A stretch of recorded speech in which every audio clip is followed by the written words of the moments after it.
time, natural forces and neglect can cause a cemetery to send a message that all is not well in the upkeep and commitment to those who selected this place for their loved ones to find peace. Monuments fall because their foundations and bases settle into the ground and can no longer support the weight. In the top left picture, the bases have disappeared under the grass after the monuments fell. In the lower left, the monuments fell because the original foundation broke in the middle.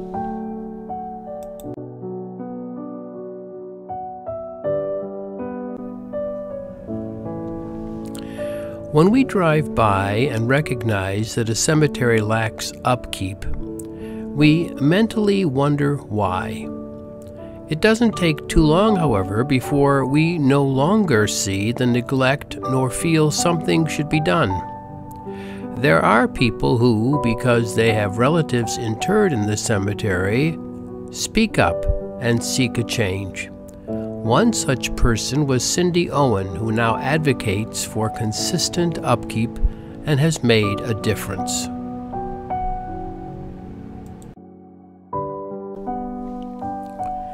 In 1782, the Burnt Hills Baptist Church established its own cemetery by burying one of its members. Through the years, the church found the demands of burials more and more demanding of time and knowledge. In 1901, a group of community members formed the Hillside Cemetery Association and volunteered their commitment to maintaining the cemetery. After 120 years, the association could no longer care for the cemetery because of a lack of membership and ability to meet the daily needs of caring for the monuments. They turned to the Town of Ballston, who, by law, assumed ownership and operation of the cemetery in 2021.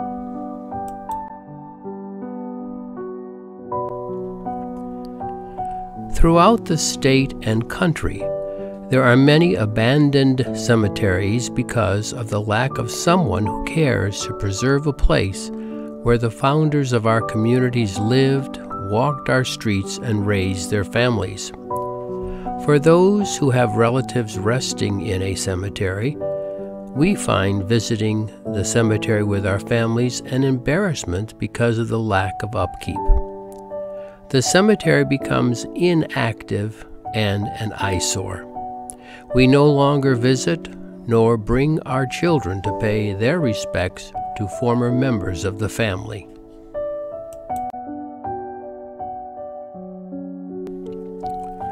Hillside Cemetery has turned the corner from decline. Today, the town proclaims its ownership and operation of the cemetery by establishing a team focusing on various aspects of the cemetery and by welcoming volunteers to help in the maintenance of the grounds.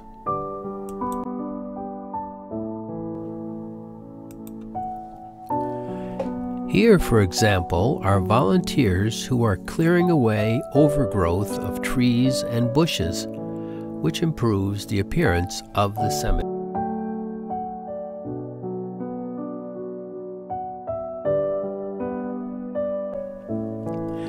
Volunteers with knowledge and commitment to cemeteries have begun the lengthy task of standing fallen monuments up, repairing broken monuments, and revealing the inscriptions through ongoing cleaning.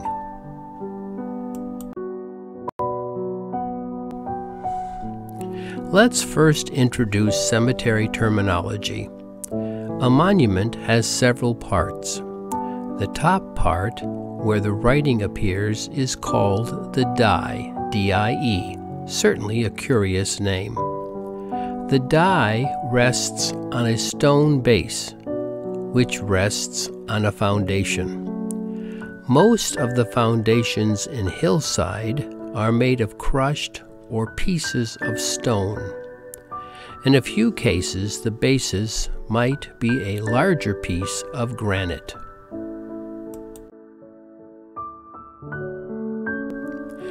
What has been done in 2022 to return Hillside Cemetery to the days when the Hillside Cemetery Association had the talent and membership to maintain this historic place?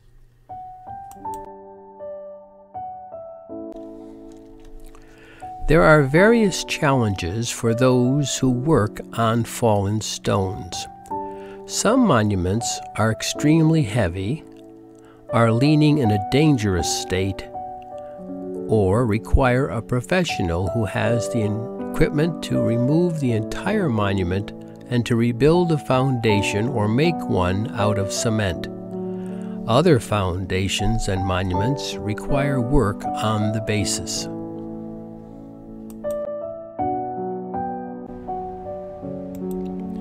Some monuments require professional equipment and funding from a grant to the New York State Division of Cemeteries to lift, repair, and straighten over 50 heavy, dangerous stones.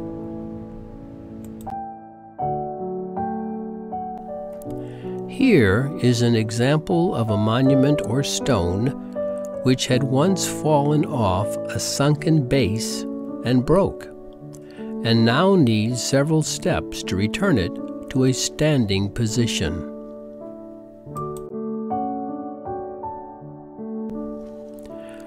The volunteer must first remove the sunken base, which is leaning on a neighboring stone now, must prepare a new foundation of stone, must level the base, apply an adhesive, and reset the die.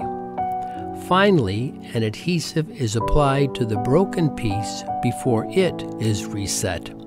This one stone required several days to complete.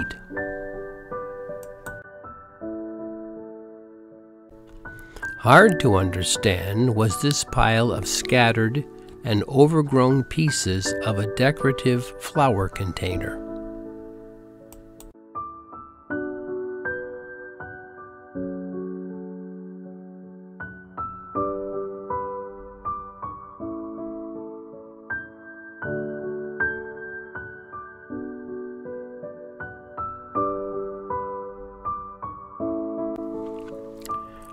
The dies of the Taylor monuments had fallen over and separated from their bases.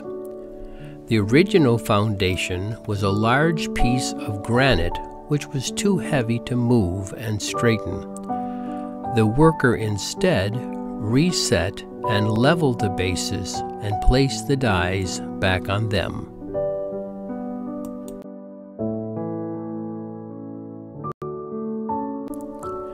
One technique used by earlier volunteers was to reduce the leaning of monuments by placing 4-foot steel rods in front and behind the base. This worked for years until natural forces ultimately won out, and the monument and base pushed the steel rods down.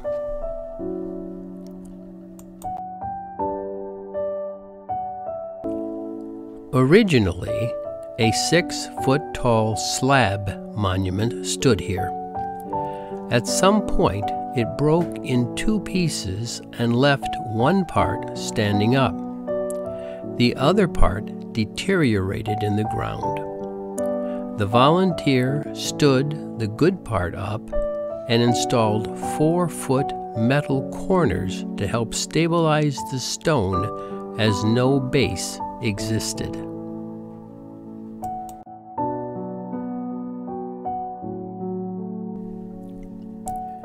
One of the most perfect examples of inconsistent weathering is the Curtis family monuments.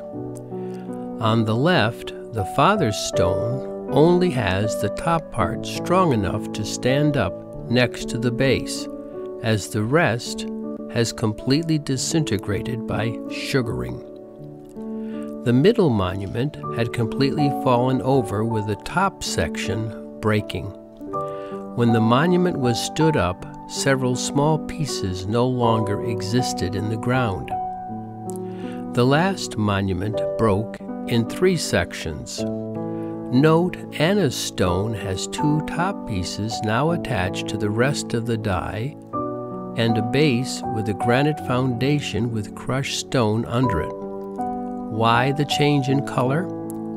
That lighter piece fell forward with the writing going face down into the ground. The top piece broke off, remained facing upward to endure weathering.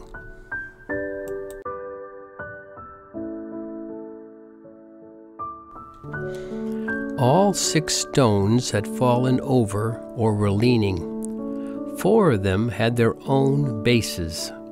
The 2 in the middle had no bases and now have been placed on a crushed stone base.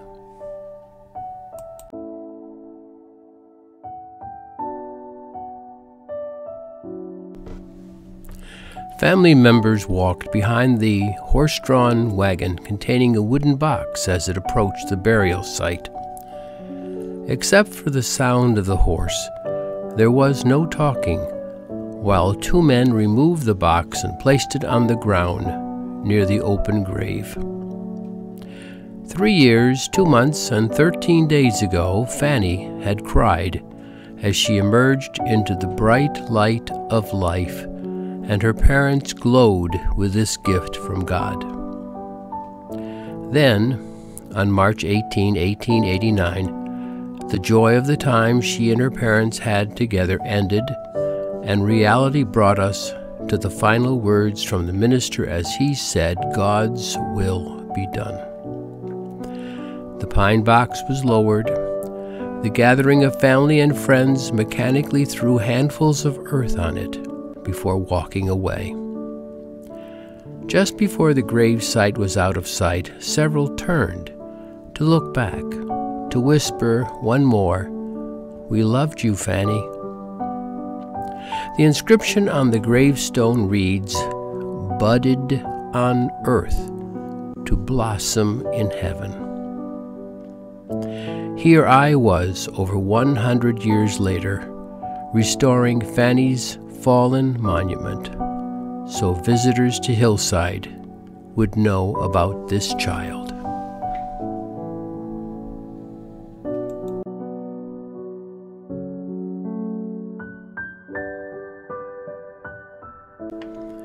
The oldest stones in Hillside Cemetery have lengthy inscriptions which are quickly disappearing because of weathering.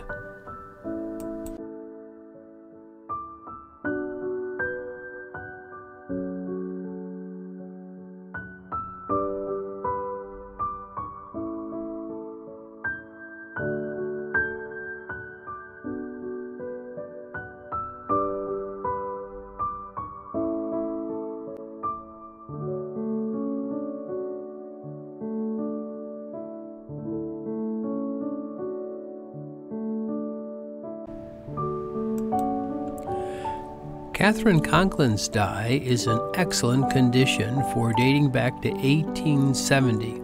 Let's take a look at the inscription to see how that is holding up.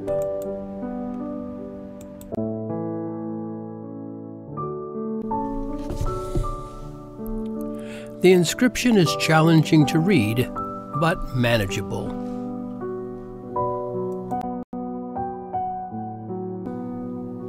Dearest Mother, thou hast left us. Here thy loss we deeply feel, but God, who has bereft us, he can all our sorrow heal.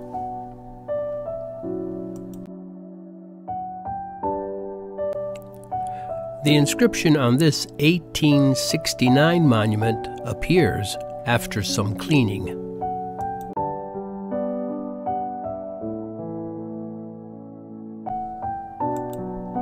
Sickness and pain have done their work upon his noble form. Down close beside death's chilling stream his feeble steps have come.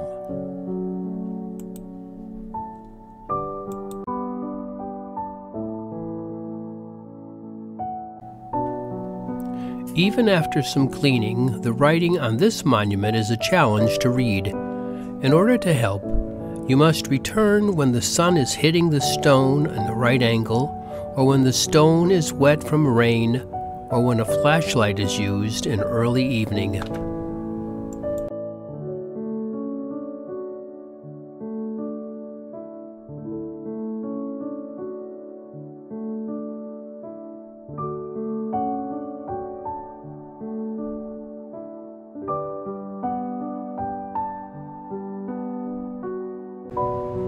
Let's take a look at the inscription on this 1861 stone.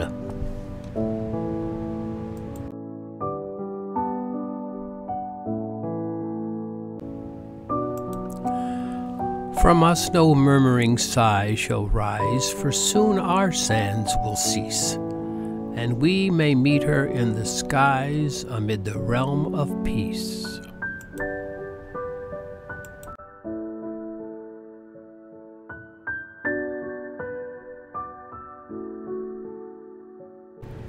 This ornate monument to a child is remarkable for several reasons after it was stood up and cleaned. In 1862, the cost of a single grave might have been $2. The cost of an engraved stone, such as this one, might have cost $10. In many cemeteries, families left children's graves unmarked because of this cost.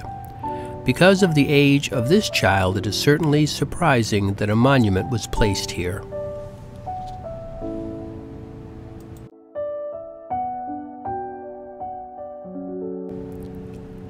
Here is another example. The writing is remarkably clear for a 1794 stone.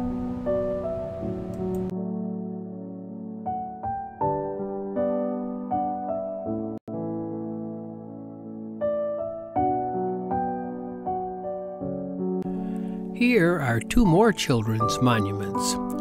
The Ainsworth Monument is outstanding in clarity with an inscription at the bottom of the die. Sadie, on the left, died when 9 months, 21 days old. Margaret, on the right, died at 1 month of age.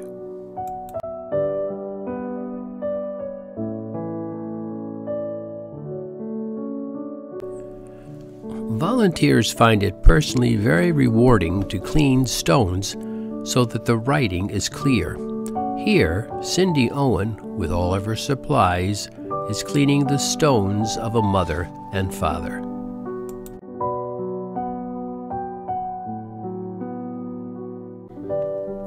Nearby, Amy Hall has just finished one of the Bentley family stones.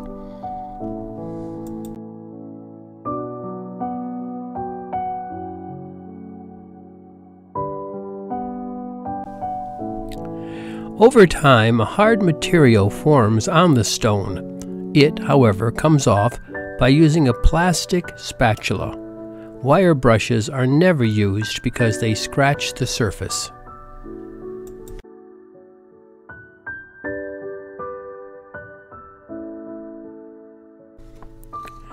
This stone has some lichen growing on it. If left uncleaned, the entire top of the stone over time will become completely covered.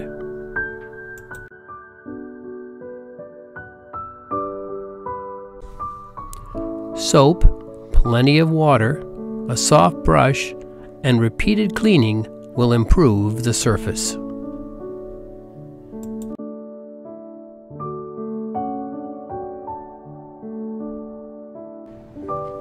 Let's conclude with two additional inscriptions. The first is on Jane Conklin's stone, 1884.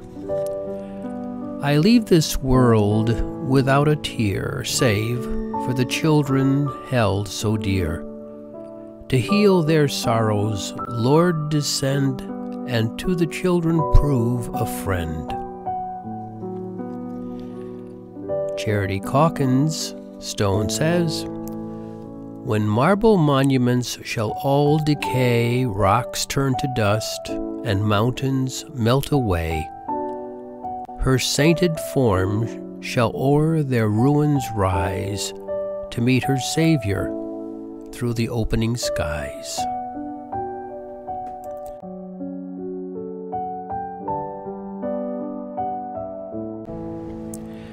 Hillside is a beautiful cemetery. Let's visit 3 other cemeteries to see their unique characteristics.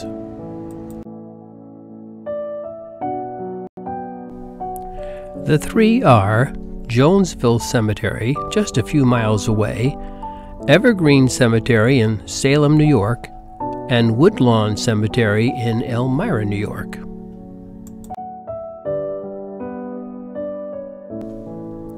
Hillside Cemetery was formed in 1782. The oldest stone in Jonesville Cemetery dates to 1799, but came from another cemetery and moved to Jonesville when it was formed in 1864.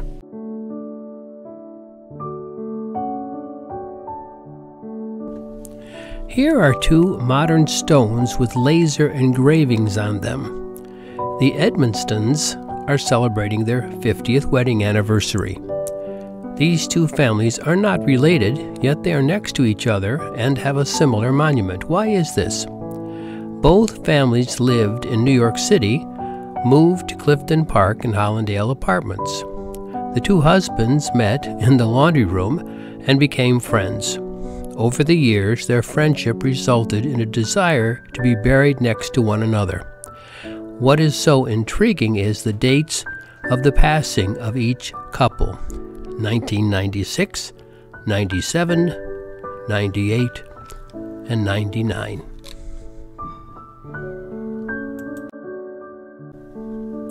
Note the common passing dates of these 2 brothers.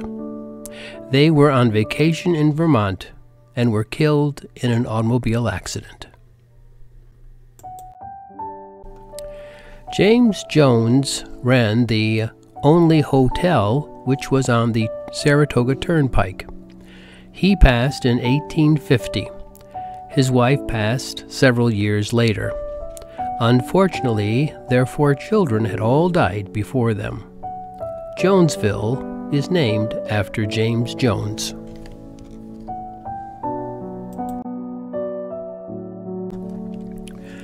This unique monument was designed to remember Robert Van Patten, the father of Clifton Park, who built over 2,000 homes in Clifton Park.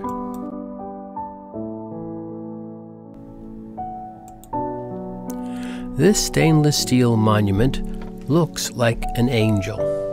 The head, or orb, represents the 4-member family. The first set of wings represents the arms of the mother around her family, and the larger wings, the all-embracing love of the father. The monument was erected to honor the son, who passed in 2000 at 24 years of age, and the daughter, who passed in 2009 at the age of 37.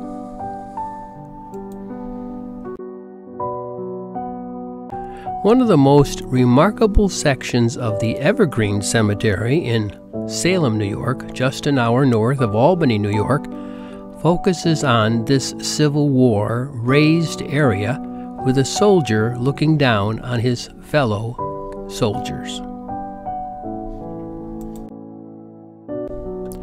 You have to look twice when you see this stone dog who lies forever near its master, a World War II soldier.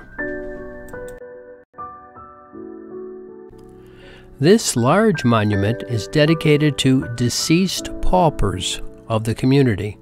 No names appear on the stone, just the inscription.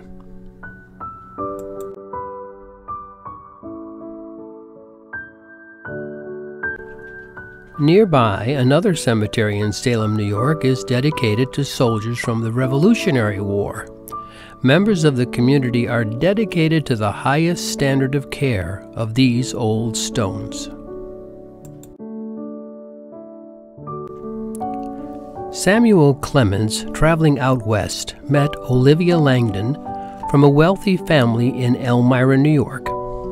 He immediately fell in love with her, and eventually they married before his fame as Mark Twain. They had 4 children, 3 of whom, and Olivia, all died before Mark Twain died. They are all buried in Woodlawn. During the Civil War, Elmira housed Confederate soldiers as prisoners.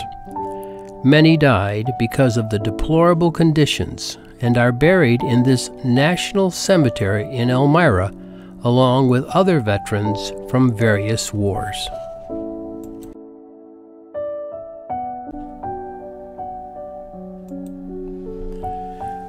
John Jones was a former slave who escaped to Elmira in 1844. In Elmira, Jones helped slaves escape via the Underground Railroad and served as the sexton of the First Baptist Church. During the Civil War, Jones buried in Woodlawn Cemetery all of the nearly 3,000 Confederate soldiers who died at the Elmira Confederate prison camp. Jones carefully buried each soldier, keeping detailed records of each person and returning their possessions to their families. He earned $2.50 for each burial, enough to purchase his own farm.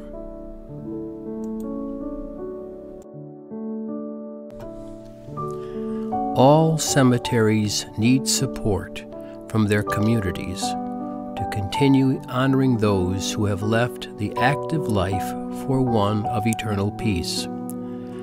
By visiting Hillside and other cemeteries, we demonstrate our commitment to those who have gone before us. Cemeteries need volunteers who support with their time and financial contributions, and who demand the upkeep of cemeteries by associations and government-run cemeteries. We are the living voices for those who speak no more.